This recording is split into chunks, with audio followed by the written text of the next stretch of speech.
সংস্কার তৎপরতা চালিয়েও স্থানীয় বিনিয়োগে গতি ফেরানো যায়নি। উদ্যোক্তারা আছেন নির্বাচিত সরকারের অপেক্ষায়।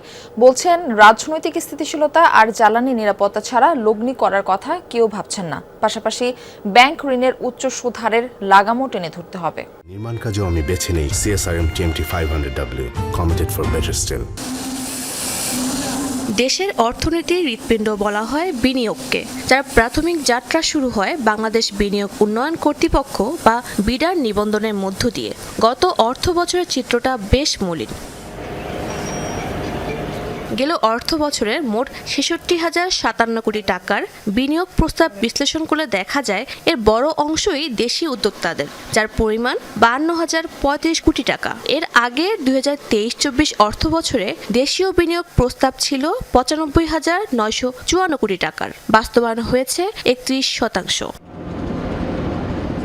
অর্থাৎ দেশি বিনিয়োগে ভাটা পড়েছে। এলসি খোলায় জটিলতা, ব্যাংক ঋণের উচ্চ সুদহার, জ্বালানি সংকটকে বিনিয়োগের প্রধান অন্তরায় হিসেবে দেখছেন উদ্যোক্তারা। বাংলাদেশের 99%-এর উপরে যে ইনভেস্টমেন্ট, এটা এখন কিন্তু দেশীয় বিজনেস পিপলদের ইনভেস্টমেন্ট। সো আগে আপনি যদি আমাদের যারা দেশীয় ইনভেস্টার্স আছে তাদের যদি প্রবলেম সলভ না হয়, আপনি এটা সলভ না করে বিদেশিদেরকে ডাক দিলে তো এটা কোনো সময় হবে না। আমাদের যে ইনসেন্টিভগুলি, নগদ সহায়তাগুলি ছিল, এগুলি সবই প্রত্যাহার করে নিয়েছে এবং এই ব্যাপারে কোনো আলোচনাও নাই। তো ফলে কি মানে আস্থা হারিয়ে ফেলছে মানুষজন। তো বিনিয়োগ তো প্রশ্নই আসে না। তবে বিডা কর্তৃপক্ষ বিষয়টিকে দেখছেন ভিন্নভাবে। তাদের দাবি, বাস্তবসম্মত প্রস্তাবনা আসছে, নির্বাচিত সরকার আসলে বিনিয়োগের গতি বাড়বে। আমাদের বিডাতে একটি সভা করি ইনভেস্টমেন্ট ক্লাইমেটের উপর, যেখানে প্রায় 100 লোকাল বা দেশীয় বিনিয়োগকারীরা আসে।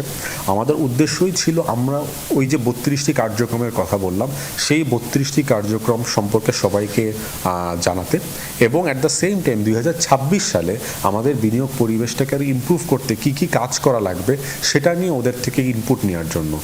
ওয়ান স্টপ সার্ভিসের কার্যক্রম জোরদার করেছে বিডা। পরিধি বাড়াতে 52টি সংস্থার সাথে সমঝোতা হয়েছে, মিলছে 142 ধরনের সেবা। বিডায় যোগ হয়েছে গবেষণা শাখা, প্রবাসী বিনিয়োগদের জন্য ডেস্ক এবং রিলেশনশিপ ম্যানেজার। স্টার্টআপের জন্য নীতিমালা ও মূল্যায়ন কাঠামো তৈরি করা হচ্ছে।